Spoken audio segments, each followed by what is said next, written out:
자, 이제 495페이지 계약의 효력이죠. 1번 쌍무계약의 효력이 나오는데, 일단 쌍무계약이라는 말은 쌍방 모두에게 채무가 있는 계약이잖아요. 그래서 결국은 쌍무계약이 성립되려면 쌍방 모두에게 채무가 있어야 되는데, 이걸 2번 성립상의 결련성이라고 그래요. 이 결련이란 말은 뭐냐면 관련돼서 연결된다 이런 말이거든요. 그래서 쌍방 모두에게 채무가 있는 계약이 쌍무계약이므로 쌍무계약이 성립되려면 쌍방 모두에게 채무가 있어야 된다. 이게 우리가 성립상의 결련성이고요. 그 다음에 3번 이행상의 결련성 이런 얘기죠. 쌍방의 채무는 동시에 이행해야 되는 것이고 지는 안 하면서 해달라고 요구하면 나도 못하겠다라고 거부할 수 있는데 이게 뭐죠?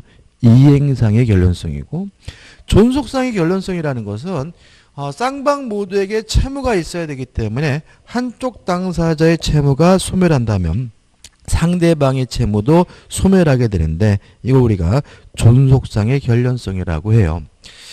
2번 동시양변권이 결국 이행상의 결련성인 거죠. 다시 말하면 쌍방의 채무는 동시에 이행해야 되는 것이기 때문에 네가 안 하면 나도 못하겠다라고 거부할 수 있는 권리가 뭐죠?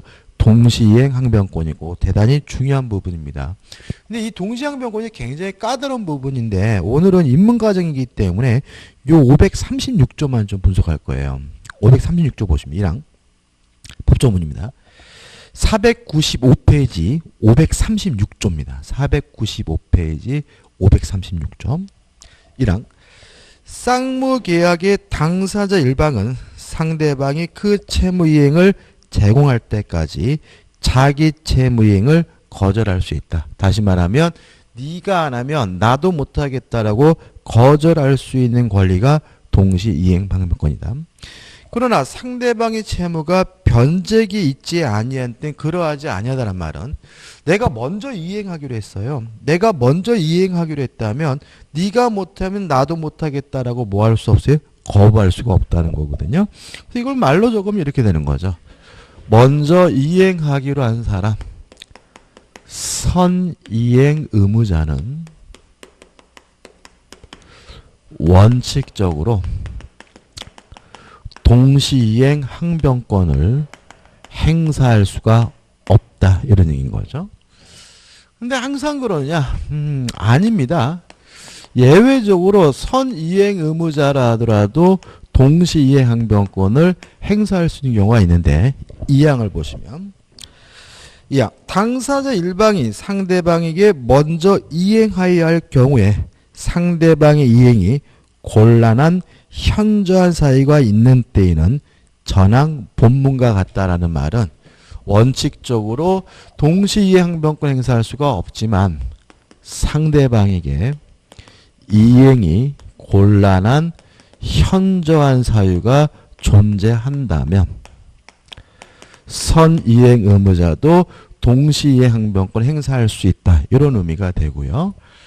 그 다음에 두 번째 우리 판례가 인정하고 있는 건데 두 번째는 선이행 의무자가 이행을 지체하던 중 상대방의 이행기가 도래한 경우에도 동시이행 항변권을 행사할 수 있다는 것까지 일단 기억하시면 돼요.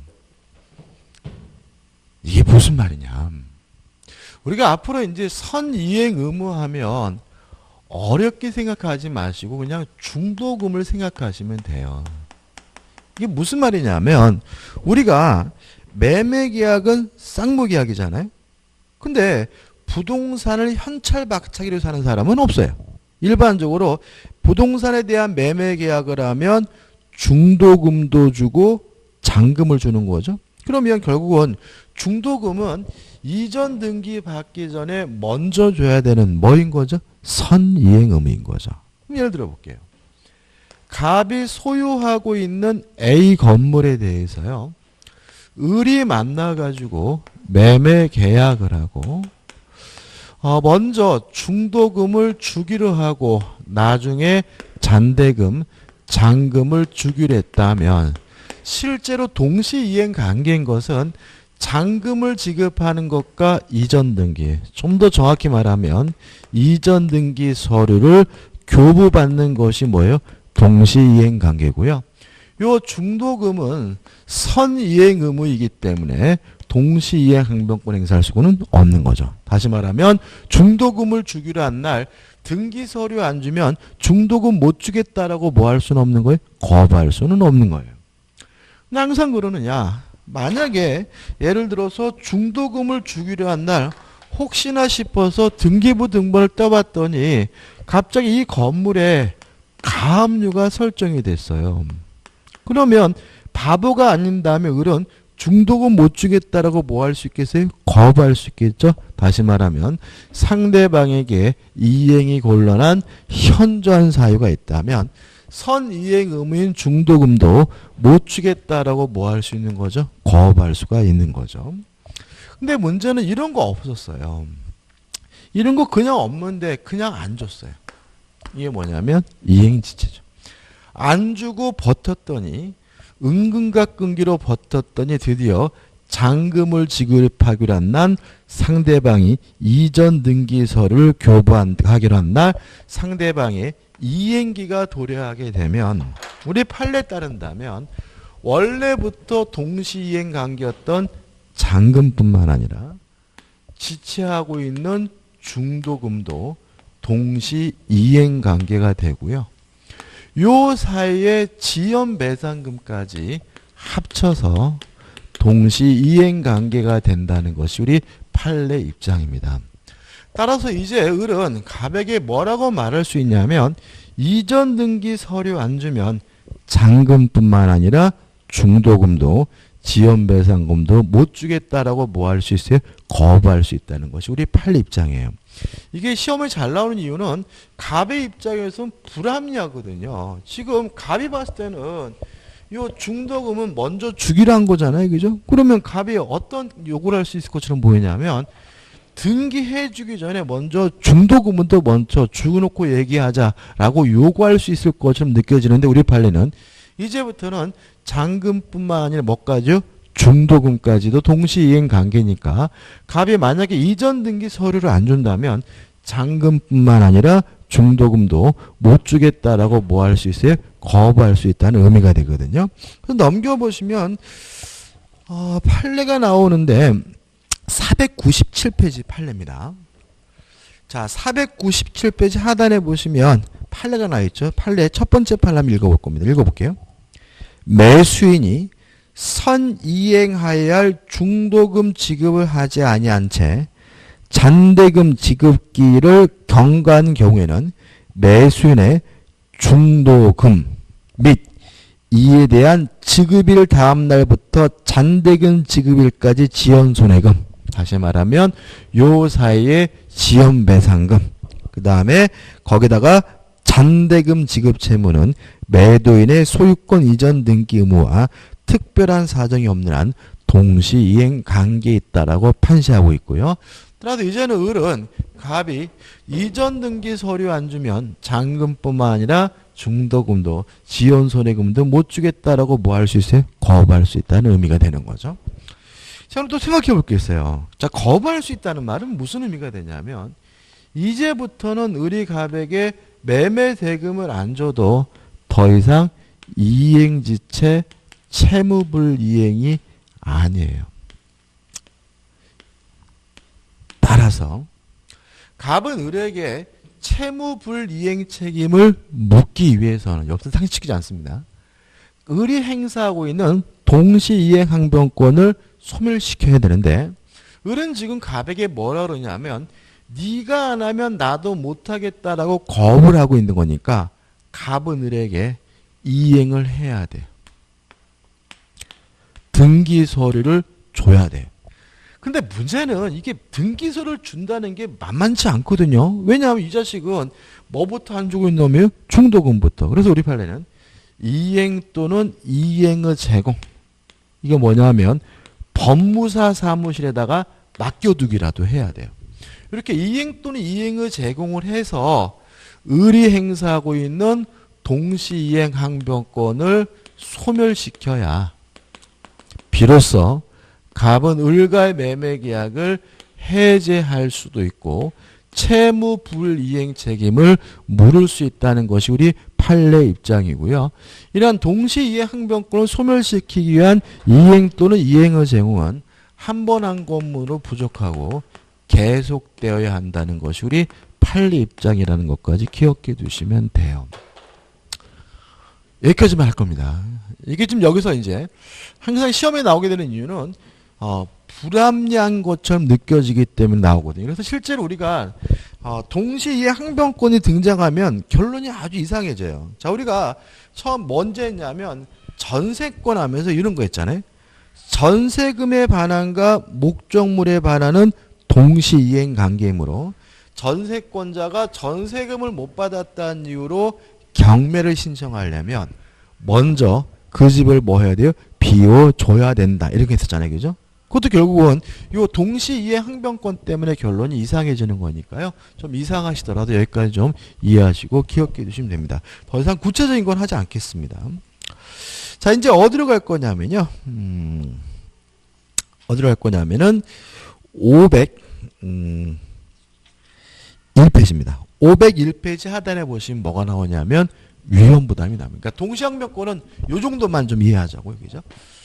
자, 501페이지 위험부담에 가지고 넘겨보시면 502페이지부터 뭐가 나오냐면 위험부담에 관한 구체적인 내용이 나와요. 위험부담도 굉장히 중요한데 이거 잘 정리해야 되고 잘못 정리하면 문제 풀 때 뭘 물어보는지도 모르고 틀려요. 그러니까 이 동시항변권은 요 가지 문제는 못 풀기 때문에 문제는 안 풀어볼 거예요. 자, 위험부담은 뭐냐면 후발적 불능입니다. 무슨 말이죠? 법률 행위를 할 때는 가능했는데 하고 난 후에 불가능해지는 경우 우리가 후발적 불능이고요. 후발적 불능은 유효하기 때문에 책임을 져야 되는데 어떻게 책임을 지는지는 둘로 나뉩니다. 후발적 불능에 대해서 채무자에게 고의나 과실이 있다면 이때는 이행불능 채무불이행 문제로 갑니다. 근데 만약에 후발적 불능에 대해서 채무자에게 아무런 고의도 없고 과실도 없다면 이게 뭐가 되냐면 위험부담 문제가 됩니다. 따라서 위험부담이란 뭐냐면 후발적 불능이고 채무자에게 아무런 고의과실이 없을 때 누가 책임을 부담하느냐 문제가 위험부담 문제가 되고요. 먼저 결론을 말씀드리고 설명드릴 건데 자, 위험은 누가 부담하냐에 대해서 우리 민법은 원칙적으로 채무자가 부담한다라고 규정을 두고 있습니다. 항상 채무자가 부담하느냐? 아닙니다. 예외적으로 위험을 채권자가 부담하는 경우도 있는데 언제 위험을 채권자가 부담하냐면 후발적 불능에 대해서 채권자에게 고의나 과실이 존재하고 아니면 채권자가 수령지체 중에 후발적 불능이 된 경우에는 위험을 누가 부담하게 되냐면 채권자가 부담하게 된다는 것이 우리 민법의 태도예요. 이거 가지고는 이제 이해가 안 됩니다. 먼저 뭐가 결정이 돼야 되냐면 채권자와 채무자가 누구를 의미하는지를 이해해야 되고요. 부담한다는 말이 무슨 뜻인지를 이해해야 이게 끝나게 되거든요. 한번 예를 들어 볼게요. 갑이 소유하고 있는 A 건물에 대해서요. 을과 만나가지고 매매 계약을 했어요. 그럼 우리가 갑을 매도인이라고 하고 을을 매수인이라고 하잖아요. 근데 이 매매 계약할 때는 건물이 멀쩡히 있었는데 계약을 하고 난 후에 이 건물이 불타서 없어졌어요. 이게 뭐죠? 후발적 불능인 거죠. 근데 이 건물이 불타서 없어진 이유가 예를 들어서 지진이 나가지고 불타서 없어진 거라면 그 누구에게도 뭐가 없습니까? 고의나 과실이 없기 때문에 책임질 사람을 정해야 되는데 이게 뭐죠? 위험 부담 문제가 되는 거죠. 여기서 이제 우리가 생각해 볼 것은 뭐냐면 누가 채권자냐 채무자냐 문제인데 이게 애매합니다. 왜 그러냐면 요 매매 계약은 쌍무 계약이니까 쌍방 모두에게 뭐가 있어요? 채무가 있고 쌍방 모두가 채권자일 수도 있고 채무자일 수도 있는 거거든요. 근데 여기서 힌트가 되는 것은 뭐냐면 지금 갑과 을의 문제는 요 건물이 없어진 것이 문제니까 요 건물을 기준으로 해서 채권자, 채무자를 정하는 거죠.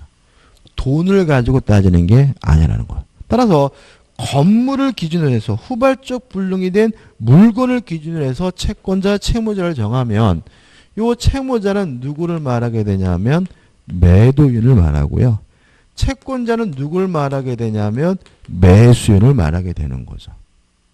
여기서 만약에 엉뚱하게 돈을 기준으로 해가지고 요 채권자 채무자를 거꾸로 이해하시면 책의 내용이 완전히 뭐가 돼버려요? 삼천포가 돼보니까 조심하시 바라고 돈을 기준으로 하는 것이 아니라 없어진 건물을 기준으로 하기 때문에 매도인이 뭡니까? 채무자고 매수인이 뭐예요? 채권자면 잊지 마셔야 돼요. 그 다음에 부담한다는 말이 무슨 뜻이냐? 자, 상식적으로 생각해보죠.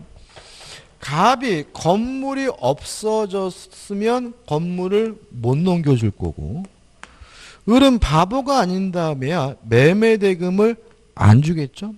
그러면 지진 때문에 피해보는 사람은 누군 거죠? 갑인 거죠. 따라서 위험은 원칙적으로 채무자가 부담한다는 말은 쌍방 모두 이행할 필요가 없다라는 의미가 되는 거죠. 쌍방 모두 이행하지 않으면 결과적으로 지진 때문에 피해보는 사람은 매도인만 피해보는 것이니까 위험은 누가요? 매도인, 채무자가 부담하는 것이 뭐예요? 원칙인 거죠. 물론 이행한 것이 있다면 할 필요 없는 것이니까 부당이득으로서 뭐 받으면 돼요? 반환받으면 되겠죠. 이해되시죠? 그죠? 어렵지 않습니다. 그죠? 그 다음에 이게 원칙이죠. 그죠? 근데 만약에 지진이 나서 건물이 없어진 것이 아니라 요 을이 집 샀다가 깝죽대다가 을의 과실로 건물이 불타서 없어진 거라면 채권자에게 과실 있는 경우라면 누가 위험을 부담해야 돼요? 채권자가 부담하게 되는데 무슨 의미냐? 갑이 을에게 건물을 못 넘겨줬다는 점에서는 마찬가지지만 을 때문에 건물을 못 넘겨준 거니까 을은 후발적 불능인데도 불구하고 대금을 지급해야 됩니다. 따라서 채권자가 부담한다는 말은 채권자인 매수인은 후발적 불능인데도 불구하고 뭘 줘야 됩니까? 대금을 지급해야 된다는 의미가 됨을 주의하시기 바랍니다. 간단합니다. 그죠? 그래서 정리해 볼게요. 후발적 불능이고 채무자, 매도인에게 아무런 고의과실이 없을 때 누가 위험을 부담하느냐 문제가 위험 부담인데 원칙적으로 채무자, 매도인이 부담한다는 말은 쌍방 모두 이행할 필요가 없고요. 이행한 것이 있다면 부당이득으로서 반환받을 수가 있는 거죠. 근데 만약에 채권자에게 고의나 과실이 있거나 채권자가 수령지체 중인 경우에는 위험을 누가 부담해요? 채권자, 매수인이 부담한다는 말은 후발적 불능인데도 불구하고 매수인은 여전히 매매대금을 지급해야 된다는 의미가 된다는 거지만 정리하시면 돼요. 자, 정리하는 의미에서 문제 한번 풀어볼게요. 이 까다로울 수가 있어요. 504페이지 보시면 대표 예제가 나옵니다. 1번 특정할 건물을 갑이 을에게 매도하는 계약을 맺었는데 이 건물에 병이 방화하여 소실되었다. 현행 민법상 갑의 권리 의무가 맞는 거죠. 그럼 생각해 보자고요.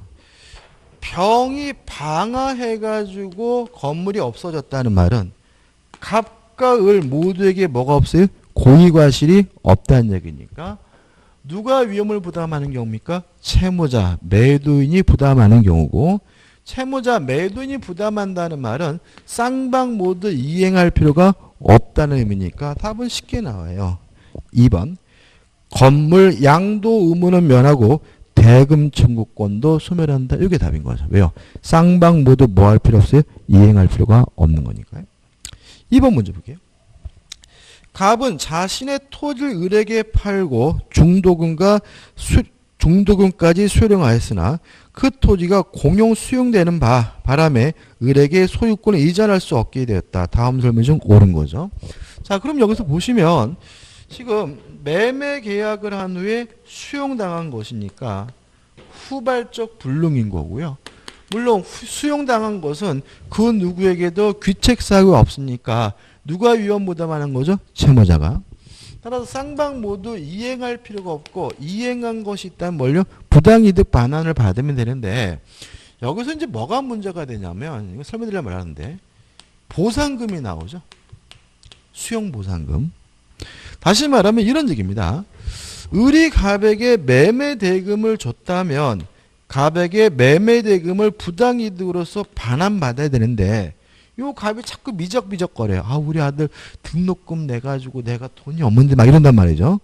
이때 을은 갑에게 뭘 요구할 수 있냐면 수용당했다면 수용보상금을 받게 되니까 요 수용보상금이라도 대신 달라고 요구할 수 있는데 이걸 우리가 대상 청구권이라고 해요.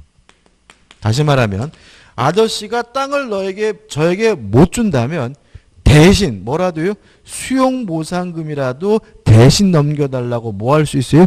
요구할 수 있는데 이걸 우리가 대상 청구권이라고 합니다. 다시 말하면 이행한 것이 있으면 부당이득으로 반환받되 수용보상금에 대해서 대상 청구권이 인정될 수가 있어요. 1번.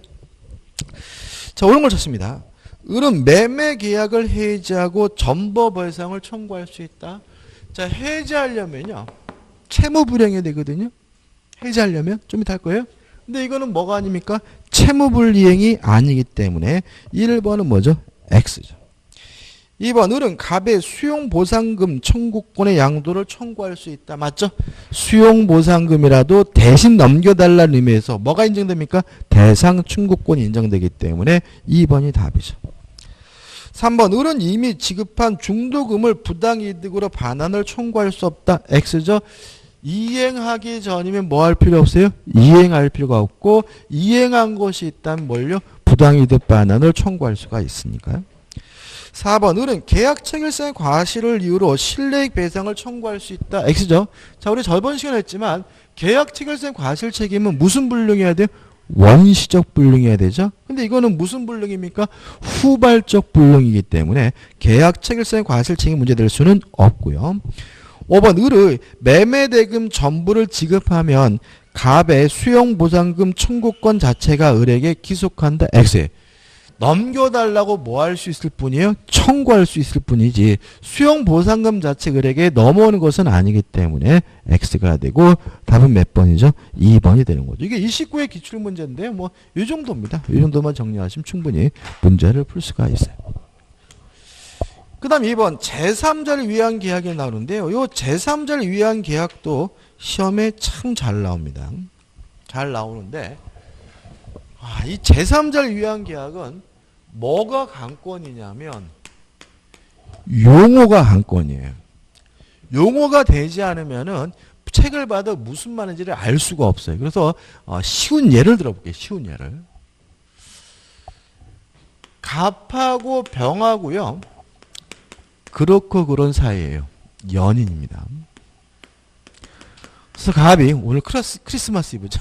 갑이 크리스마스 이브를 맞이해서 연인인 병에게 꽃 선물을 하기 위해서 을이 운영하는 꽃가게에 가서 아저씨 장미꽃 100송이만 주세요 해서 장미꽃 100송이에 대해서 매매 계약을 체결한 거죠. 그러면서 요 장미를 병에게 배달해 주기로 이행하기로 계약을 했다면 이걸 우리가 제3자를 위한 계약이라고 합니다. 얘는 굉장히 많겠죠. 그죠? 여기서 용어입니다. 여기서 꽃 배달을 시킨 갑, 채권자를 요약자라고 합니다. 꽃을 배달해 줘야 될 채무자 을을 낙약자라고 합니다. 아무 짓도 안 했는데 꽃을 받게 된 병을 수익자 또는 제3자라고 하고요. 을이 병에게 꽃을 갖다 준다. 을과 병 간의 관계를 수익관계라고 해요. 왜 을이 병에게 꽃을 갖다 주게 됐냐면 갑과 매매 계약을 했기 때문이죠. 요 갑과 을 간의 관계를 우리가 보상관계라고 주로 하고요. 때에 따라서는 기본관계라고도 합니다. 그 다음에 갑이 왜 꽃 배달을 시켰냐면 병과 둘이 연인 사이여서거든요. 요 갑과 병 간의 관계, 이걸 우리가 대가관계라고 합니다. 이게 자꾸 안 들어와요. 그래서 보상관계가 어디고 대가관계가 어디고 수익관계가 어디고 누가 요약자고 누가 낙약자인지가 머리에 들어와야 돼. 그래야 이게 교재가 읽혀지거든요. 자, 예로 기억하자고요. 꽃 배달을 시킨 사람이 누구라고요? 요약자.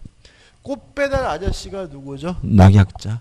아무 짓도 안 했는데 꽃을 받게 된 병을 우리가 뭐죠? 수익자라고 한다. 그럼 내용은 간단합니다. 첫째, 보상관계에서 발생하는 기본관계에서 발생하는 모든 문제는 수익관계에 영향을 줍니다.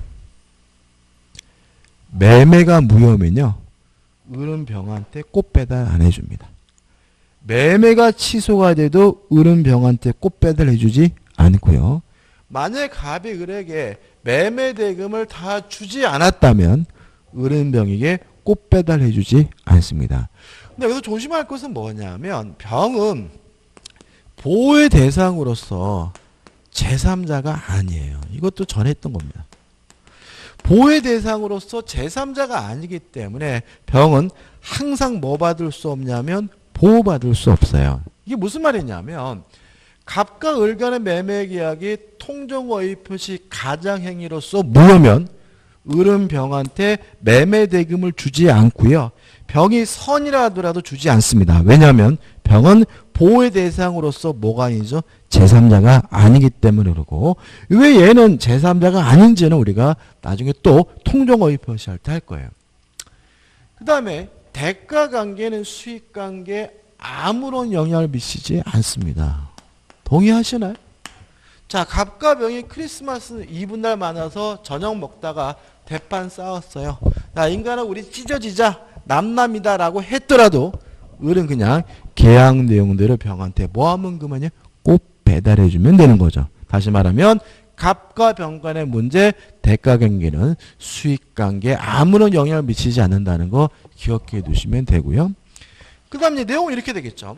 자, 을이 병한테 전화해가지고 갑씨가 꽃 배달 시키셨습니다. 받으시겠습니까? 라고 했더니 병이 받겠습니다. 이거 우리가 수익의 의사표시라고 하고요. 만약에 병이 을에게 꽃 배달을 직접 받겠다라고 수익의 의사표시를 했다면 이제 병이 을에게 직접 이행해 달라고 뭐 할 수 있냐면 청구할 수가 있어요. 또 을이 병에게 제때 꽃을 주지 않아서 병이 손해가 있다면 병은 을에게 손해배상도 청구하는 것이 가능한데, 주의하실 것은 요 매매 계약은 갑과 을이 체결한 것이지 병이 체결한 것은 아니거든요. 다시 말하면 병은 계약의 당사자가 아니기 때문에 병 스스로가 요 갑과 을 간의 매매 계약을 취소할 수도 없고 해지할 수도 없고요.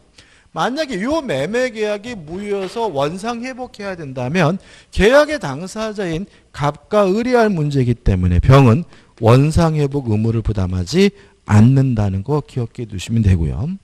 마지막으로 병이 수익의 의사표시를 한 후에는 이제 갑과 을은 임의적으로 병의 권리를 변경시킬 수도 없고요. 임의적으로 병의 권리를 소멸시킬 수도 없다는 것까지 기억해 두시면 됩니다. 끝입니다. 이 정도예요. 아무튼 오늘은 뭐 어렵게 생각하지 마시고 이 정도 기억하시고, 다시 말씀드리면 요약자, 낙약자, 수익자, 보상관계, 기본관계, 대가관계, 수익관계가 어디 있는지까지만 정확하게 기억하신다면 충분히 문제를 풀 수가 있어요. 대표예제 풀어볼게요. 509페이지입니다. 509페이지 보시면 뭐가 나오냐면 4페이지가 나와요. 제3자를 위한 계약에 관한 설명으로 틀린 것은 1번 제3자가 하는 수익의 의사표 상대방은 꽃을 받겠다라고 누구한테 얘기를 해야 됩니까? 을한테 얘기해야 되겠죠. 따라서 수익의 의사표 상대방은 낙약자이다. 맞는 질문이죠. 2번 낙약자는 기본관계 기한 항변으로 제3자에게 대항할 수 없다. X죠. 기본관계 요거잖아요. 갑이 을에게 매매대금 안 주면 을은 병에게 꽃 배달 못하겠다라고 뭐 할 수 있어요? 거부할 수 있으니까 기본관계는 수익관계 바로 영향을 주기 때문에 을은 병에게 대항할 수 없다는 질문은 X고요. 답은 2번이 되는 거죠. 3번 낙약자의 채무불이행이 있으면 요약자는 수익자의 동의 없이 계약을 해지할 수 있다. 물론 요약자는 계약의 당사자이기 때문에 요 매매 계약을 해지하거나 취소할 수 있기 때문에 3번은 맞는 질문이고요. 4번 수익자는 계약의 해제를 원인으로 한 원상회복 청구권이 없다. 요거죠. 수익자는 계약의 당사자가 아니기 때문에 원상회복 문제가 발생하지 않아요. 따라서 수익자는 원상회복해달라고 청구해 줄 수도 없고 원상회복해 줄 필요도 없기 때문에 4번은 맞는 질문이죠. 5번 수익자는 요약자의 제한 행위 능력을 이유로 계약을 취소하지 못한다. 요거죠. 수익자는 계약의 당사자가 아니므로 스스로 뭐 할 수 없습니까? 취소할 수가 없기 때문에 제한 능력을 이유로 취소할 수 없다. 맞는 질문이 되는 거죠. 그래서 문제가 보시면 어렵지 않습니다. 어렵지 않은데 요약자, 낙약자, 수익자 용어가 어려울 뿐이니까 좀 확실하게 그것만 메꿔서 만드시면 돼요. 여기까지고요. 좀 쉬었다가 계약의 해제로 들어가도록 하겠습니다.